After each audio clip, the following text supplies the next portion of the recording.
প্রিয় ভাই ও বোনেরা, আসসালামু আলাইকুম। একটু ভাবুন, এই দুনিয়ার জমি, এই মাটি আল্লাহর সৃষ্টি, অথচ আমরা কি করি? কখনো কাগজপত্র জাল করে, কখনো ক্ষমতা দেখিয়ে, আবার কখনো প্রভাব খাটিয়ে অন্যের জমি নিজের করে নেই। কিন্তু জানেন কি, রাসূল করিম সাল্লাল্লাহু আলাইহি সাল্লাম আমাদেরকে সতর্ক করে বলে দিয়েছেন, যে ব্যক্তি অন্যায়ভাবে কারো 1 বিঘা জমি দখল করে, কিয়ামতের দিন আল্লাহ তাআলা তাকে 7 তলার মাটি করে সেই জমি নিচে নামাবেন। তারপর সেই জমি তার গলায় শিকল রূপে পরিয়ে দেওয়া হবে, যতক্ষণ না মানুষের বিচার শেষ হয়। মিশকাত শরীফ হাদিস নাম্বার 2960। বর্ণনাকারী আলা ইবনু বুরারা রাদিয়াল্লাহু আনহু।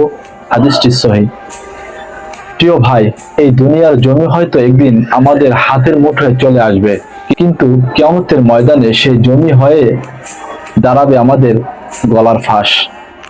তাই আসুন, অন্যের হক আত্মসাৎ না করি, জমি জমা নিয়ে জুলুম না করি। আল্লাহ সুবহানাহু ওয়া তাআলা আমাদের সকলকে একসাথে মিলেমিশে থাকার তৌফিক দান করুক।